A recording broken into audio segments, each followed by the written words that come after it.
Hi, hello mga kapobre.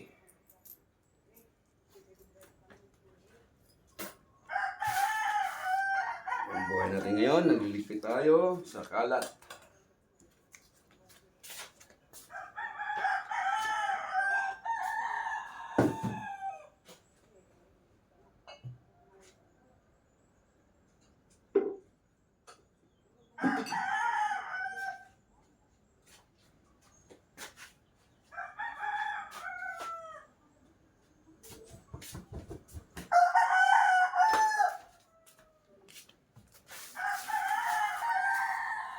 Magawa ito ng buhay natin ngayon. Ito ang buhay natin ngayon. Chris MTV, naghirap na po.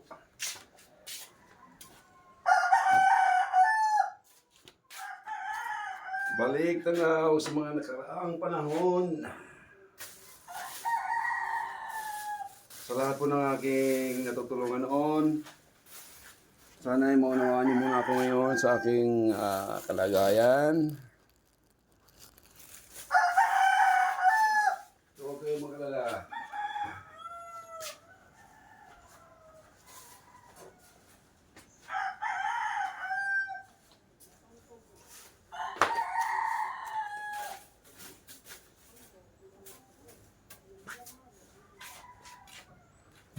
Masaya na rin ako na naging baliktanaw ang naging buhay ko ngayon.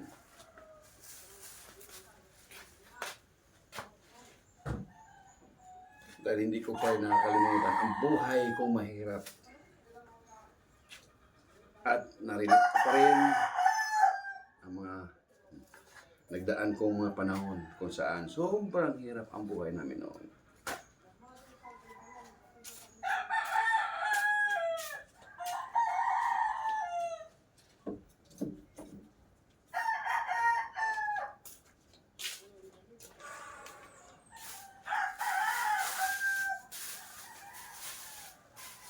Ang malaga, huwag tayong sumuko sa hamon ng buhay.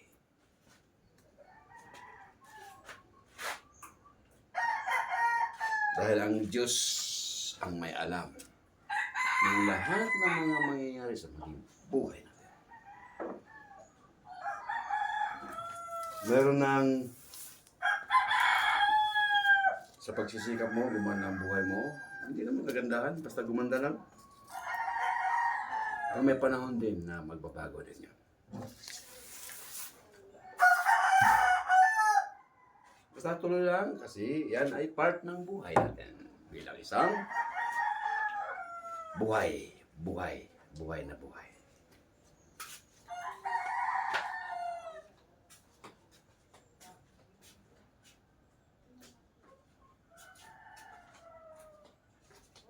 Dahil kapag dumating ang araw na ikaw wala na sa mundo ito, hindi mo na maranasan ang hirap, hindi mo na rin maranasan ang yaman. Bagkos, tahimik ang buhay mo. Wala ka nang maranasang hirap, wala ka nang maranasang kayamanan, wala ka nang maranasang sakit. Pag tayo'y kinuha ng kung may kapal.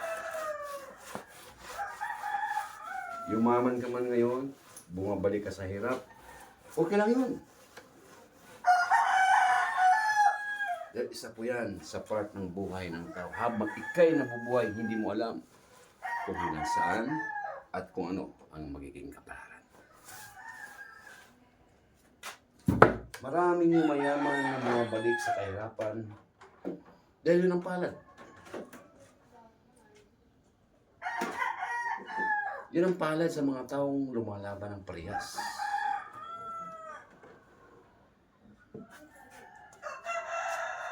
Ang taong lumalaban sa parehas,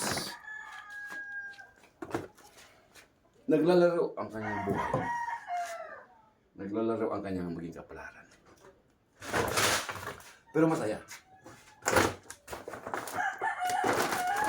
Hindi ka tulad ng iba na ikaw, pag bunga ka ng hindi maganda sa kapwa mo, sobrang yaman mo dahil ikaw nanlamang sa kapwa mo. Pero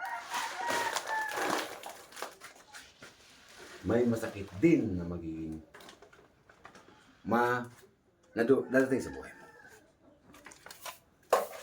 Mas masakit pa kaysa maranasan mong lumalaban ng parehas.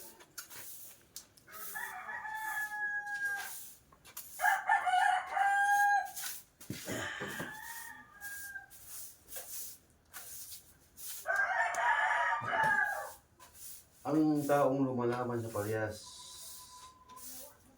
yan ay 100 para makatulong ka sa iyong kapwang naghihirap. Kahit ikaw ay isang hirap, makapagbigay ka pa rin ng tulong sa iyong kapwa, napakaganda po yun. History sa buhay mo. Pag nawala ka sa mundo ito. Naging history yun sa buhay mo. Na hindi mawala-walang history. Dahil mapagmanamanahin yun sa sunod na mga henerasyon. Na ikaw ay may dakilang puso sa pagmamahal sa iyong kapwa.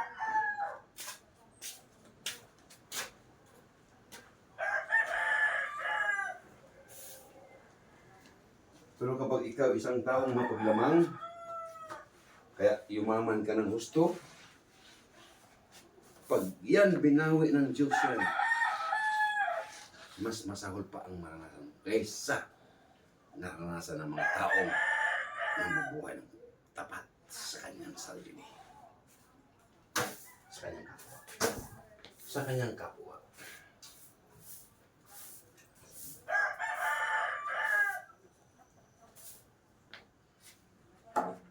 Dahil ang buhay natin ay isang hiram lang na kailanman hindi na may balik pa kapag ikay nawala sa mundo.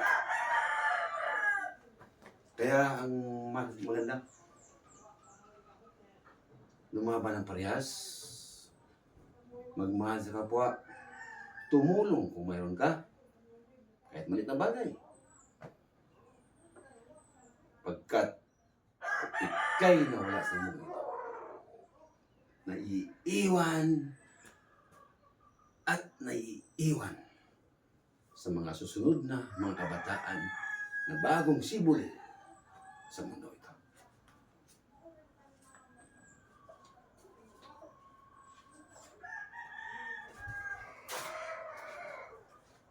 Kung ikaw ay naghirap man uli, bumangon ng tapat.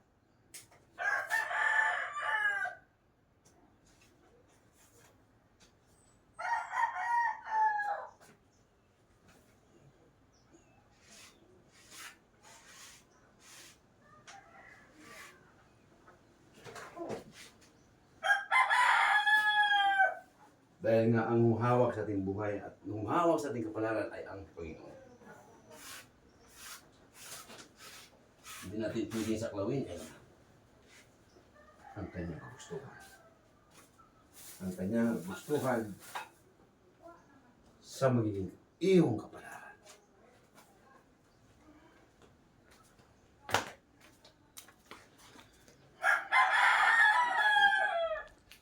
Yan po isang real talk.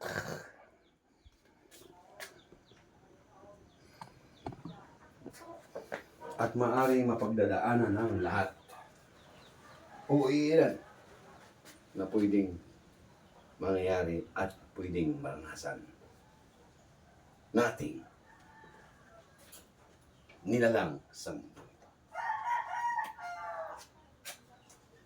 Basta malaga ang lumaban ng parehas.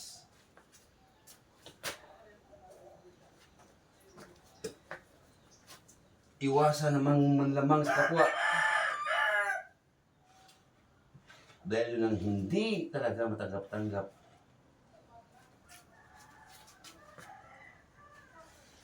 Ay.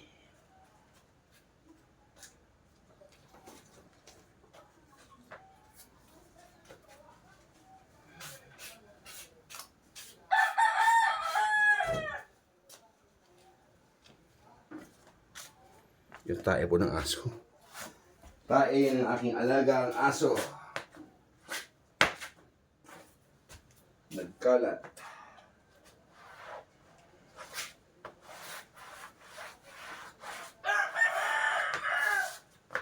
Napakan ko pa. Mas lalong nagkalat.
Shoutout po sa lahat po ng mga supporters ng Chris MTV at sa ating Facebook page, Chris Misulis.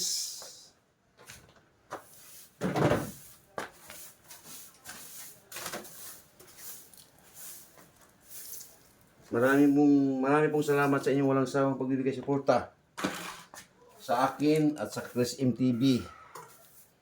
Naway samahan niyo ko na makatulong pa po tayo sa ating mga kapwang mahirap. Hindi lang po sila, maging sa aking mga followers ay matutulungan ko rin pagdating ng araw.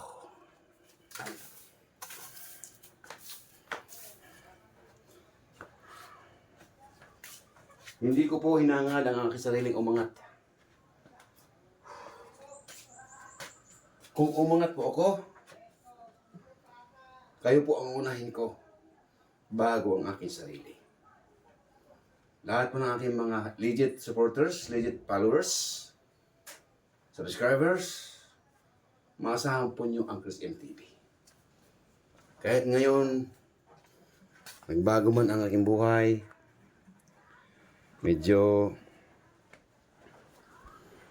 naghihirap na ako ngayon. Hindi ito noon na medyo ginawa ko. Nakapagbigay ko sa kapwa natin. Ngayon medyo hindi na tayo nakapagbigay sa kapwa natin dahil medyo wala na tayong kita. Pero asahan po nyo balang araw.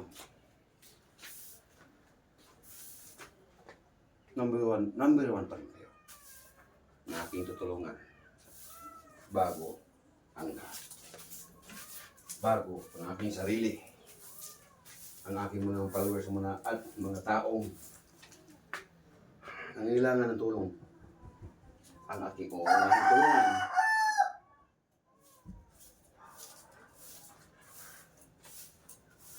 Na ikakaligaya naman ng Chris MTV. Ikakasaya ng Chris MTV ang kanyang mga ginagawa sa ating kapwa mahirap.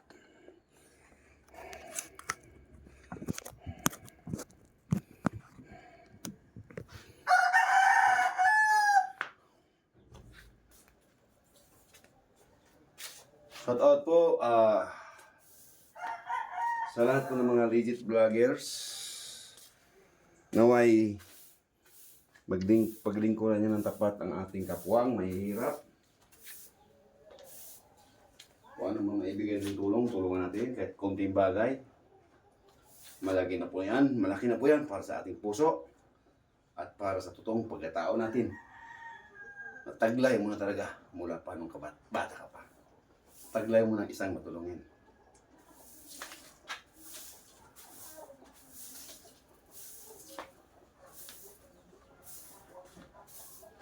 Ang Kasim TV po ay lingkod nyo ay isang may malambot tayong puso. Kahit hirap na po tayo, mas pinalaghan natin at inuuna natin ang mga naghihirap nating kababayan, naghihirap nating kapwa na ating nakikita na nangailangan ng tulong. Ginawa natin noon yan kahit wala na ako. Inuuna ko sila. Yung sweldo ko sa bilang isang driver, family driver, hinahati ko.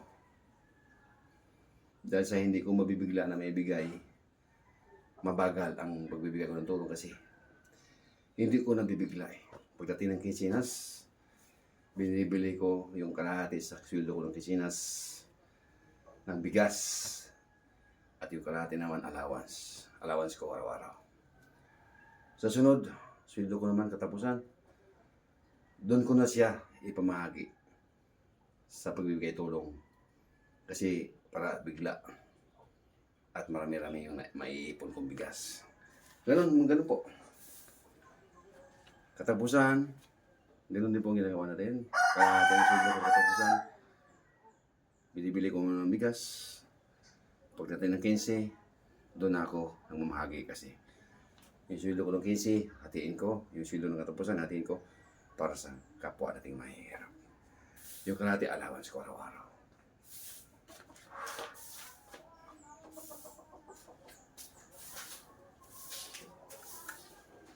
Wala po tayong kinikita sa YouTube. Ang dollar po natin sa YouTube ngayon, nasa 62.55. Kung sa awa ng Diyos, nang dahil sa inyong pag-like, dahil sa inyong pag-share, dahil sa inyong pag-watching, at pag-subscribe sa ating YouTube channel, malalampasan na po natin yung nating sweldo. Ganun na po, kunting-kunti na lang para aabot na po sa $100.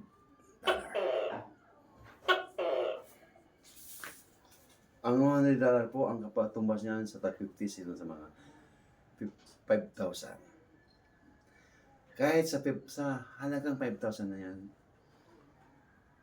kahit mapunta lang sa akin yung kapiranggot, yung iba, pangkalatan.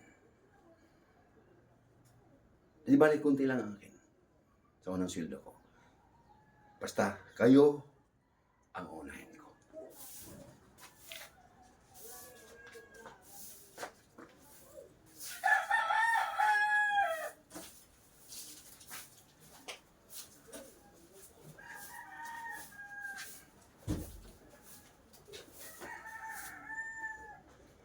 Ayun po, shout out po sa lahat ng aking mga followers, subscriber at mga legit vloggers. Shout out sa inyong lahat. Naway tuloy-tuloy po tayo. Masasayahan mo kayo sa aking mga video o hindi, sige lang po. May mga kanya-kanya po tayong plano. Kung hindi kayo masayahan sa video ko, okay lang po yun. Wala problema. Pero tuloy-tuloy pa rin po kayo minahal ng Kasim TV. Kaya lang, maraming po salamat sa inyo lahat. Sa inyong walang sawang pagbibigay suporta sa Kasim TV, nawa pagpapalain tayo ng lahat ng puong may kapal. God bless. I love you all. Thank you so much. Bye-bye.